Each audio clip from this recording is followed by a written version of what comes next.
اے جنوں اور انسانوں کی جماعت، کیا تمہارے پاس تم ہی میں سے رسول نہیں آئے تھے جو تمہیں میرے احکام سناتے تھے اور تمہیں ڈراتے تھے اس دن کی ملاقات سے؟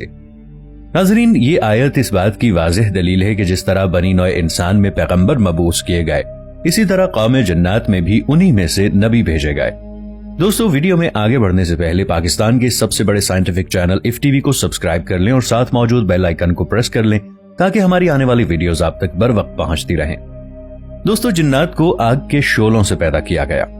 جنات علم، ادراک اور صحیح و غلط میں فرق کرنے کی صلاحیت رکھتے ہیں۔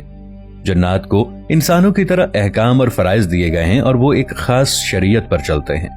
انسانوں ہی کی طرح جنات کا بھی جزا اور سزا اور حساب و کتاب ہونا ہے، اور ان میں سے ایک گروہ مومن جبکہ دوسرا گروہ کافر ہے۔ حضرت آدم علیہ السلام کی پیدائش سے 40,000 سال قبل ابو الجنات سموم کو پیدا فرمایا گیا۔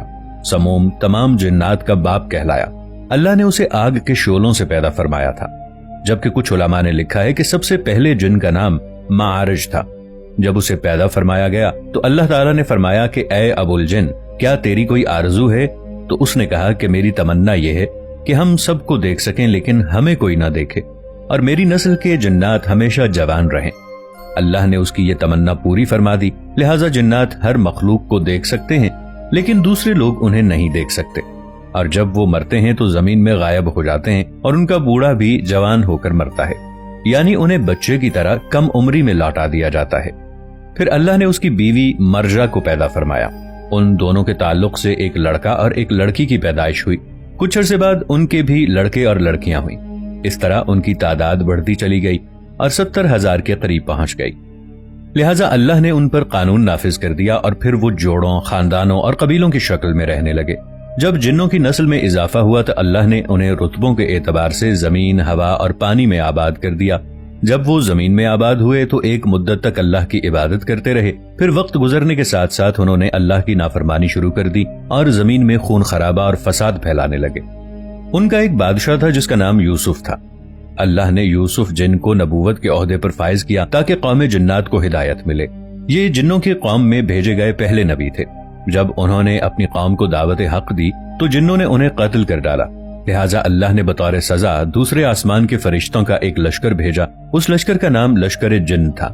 ان میں ابلیس بھی تھا جو 4,000 جنوں کا سردار تھا۔ چنانچہ وہ لشکر آسمان سے اترا اور روئے زمین کے تمام جنوں کو نکال دیا اور انہیں زمین سے جلا وطن کر دیا اور دریاؤں جزیروں میں بھگا دیا گیا۔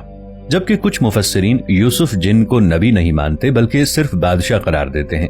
ان کے نزدیک اللہ نے جنات میں پہلے جن پیغمبر حضرت عامر بن عمیر بن حجان کو جنوں کی ہدایت کے لیے بھیجا تھا۔ ان میں سے کچھ اسرائیلی روایتیں ہیں جن پر علماء کا اتفاق نہیں ہے۔ یہ جن پیغمبر تھے لیکن کچھ ہی عرصے میں جنات نے انہیں شہید کر دیا۔ اللہ نے دوسرے جن پیغمبر کو بھیجا جن کا نام سعد بن مالک بن الحجام تھا۔ ان کو جنات کی ہدایت کے لیے بھیجا گیا تھا لیکن انہیں بھی جنات نے شہید کر ڈالا۔ یہ سلسلہ 800 برس تک جاری رہا۔ ان پر بلیقا، چل پانیز، جان اور کئی جن پیغمبر مبعوث کیے گئے۔ اس دوران